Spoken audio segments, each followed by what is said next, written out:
Hi everyone, I hope you're having a good day. My name's Kate and what's in the garden today is garden chores and maintenance.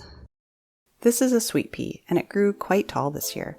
Now that it has died back, it has started falling away from the hedge and it's going to end up mounded on top of the other plants nearby. So to make sure the other plants don't get damaged and to keep it out of the way, I'm going to cut it back to the ground. Now, I don't know about you, but I hear a lot about growing annual sweet peas as beautiful climbers for their colorful, fragrant cut flowers, and they really do have a lovely scent. But this is not an annual sweet pea, it's a perennial sweet pea, and I don't hear nearly as much about these. I started this one from seed a number of years ago. I bought the seed packet because of the nice picture, but I didn't know much about it at the time. Perennial sweet peas have flowers that can be just as bright and beautiful. The catch is they're not fragrant. So it's a bit of a trade-off. No fragrance, but it will come back year after year, and it seems to be much more drought tolerant. This bed along the fence is a tough place to live. It doesn't get watered well over the summer and is generally neglected. On top of that, the cedar hedge has filled this bed with its roots, and it's a huge competitor for water. Despite this, the sweet pea keeps coming back, seems to grow taller each year, and has slowly been popping up in various places along this bed. So I guess it's happy. With the sweet pea out of the way, I'll move on to the raspberries. These, I should have cut some of the canes back during the summer so I'd have better access in here. And the pathway between these rows of beds is way narrower than I'd recommend. It was a bad choice that I made a few years ago. Anyways, I never got around to that summer pruning to keep them at bay, so I'll start by removing the canes that are too close to the front edge.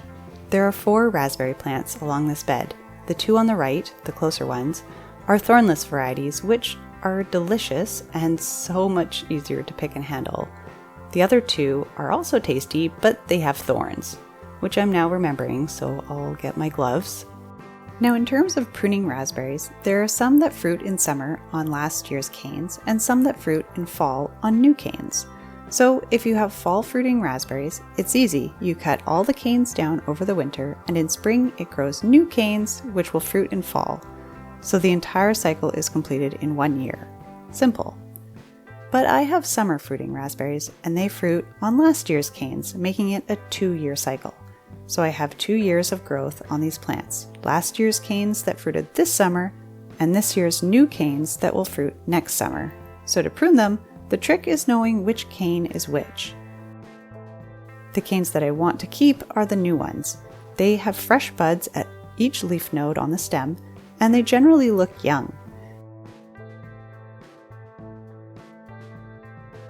The canes to remove are the old ones. They have branches that have grown from the nodes, this is where the fruit had set, and they seem aged and woody. So I'll get the old canes out of the way and also do a bit of thinning. These raspberry plants, just like my sweet pea, seem to be extremely tolerant of neglect. I could definitely tell that watering them properly while they were setting fruit made a big difference to the fruit. They were bigger and juicier, the way raspberries are supposed to be. Otherwise, I watered them when I could, and it probably wasn't as much as they would have liked. And they're competing with the cedar hedge too. But still, they are spreading along this bed and fighting their way out of it, into the path and even into the adjacent beds. They spread their roots through the soil and pop up as they go. And you can really see this in the roots I removed. So raspberries might not be the best choice for all situations, and I might have thought a bit more carefully about where I planted them if I knew how they would spread. But they have easily paid for themselves long ago. They're so delicious, I love having them right there in the garden. And other than the raspberries and sweet pea, I'm not sure what else could compete with that cedar hedge.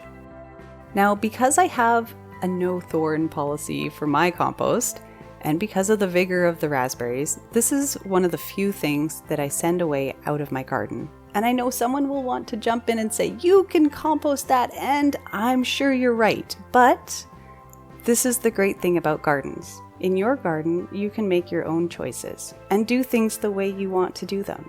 In this case, I don't want to risk vigorous raspberries growing anywhere else in my garden, and I don't want to get prickled.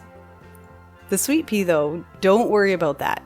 I'll mulch that with the lawnmower and it will go straight into the compost. So for now, enjoy your garden. Thanks for watching, and I'll see you next time.